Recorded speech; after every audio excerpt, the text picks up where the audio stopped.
Hollywood believed it was crafting a tribute, a carefully produced, emotionally powerful celebration of a global icon. Instead, it may have triggered one of the most intense legacy debates the internet has seen in years. At the center of it all is Michael, the upcoming 2026 biopic based on the life of Michael Jackson. On one side stands Antoine Fuqua, a respected filmmaker with a strong voice, a clear vision, and the backing of a massive studio.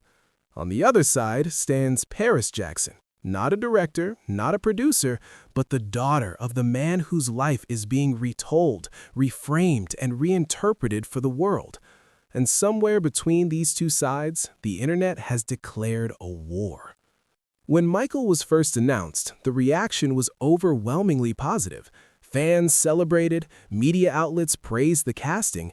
Hollywood insiders called it one of the most ambitious biopics ever attempted. Antoine Fuqua stepped into the spotlight confidently.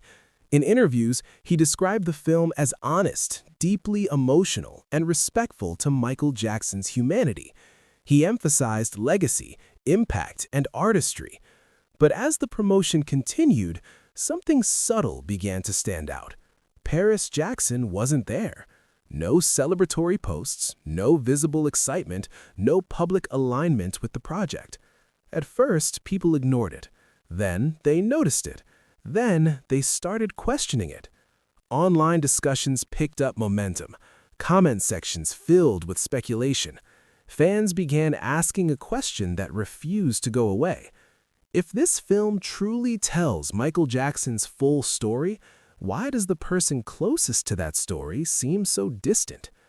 That single question changed the narrative completely. Soon, the conversation split into opposing camps.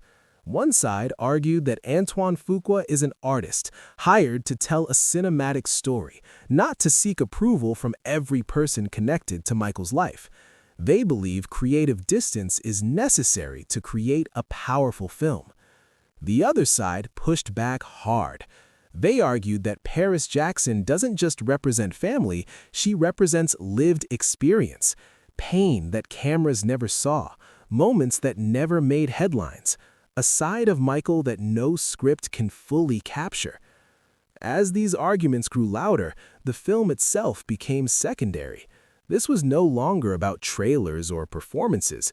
It became about truth versus presentation.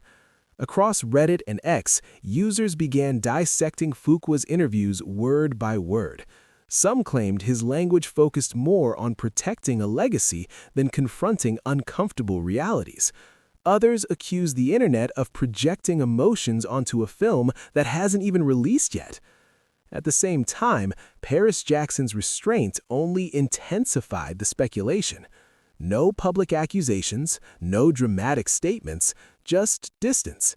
And in the age of social media, distance is never neutral. Some fans believe silence signals disagreement. Others say it reflects exhaustion, a refusal to engage in another public debate about her father's life. Meanwhile, online insiders began pushing theories. Some claimed Paris wanted a darker, more emotionally raw version of the story. Others suggested Fuqua was aiming for a broader, legacy-driven narrative, one that audiences could celebrate rather than question. Again, these are theories, but they spread fast. Hashtags trended, reaction videos multiplied, people started choosing sides without ever seeing a single frame of the finished film. What makes this situation even more intense is the lack of a direct clash. There is no public argument, no press conference showdown, no direct accusations, just parallel narratives moving in opposite directions. Fuqua continues to promote the film with confidence. Paris continues to maintain distance, and the internet fills the silence with its own conclusions.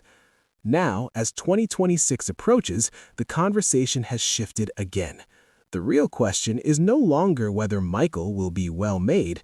The question is how audiences will experience it. Will viewers walk into theaters ready to celebrate a legend, or will they sit there searching for what might have been left unsaid?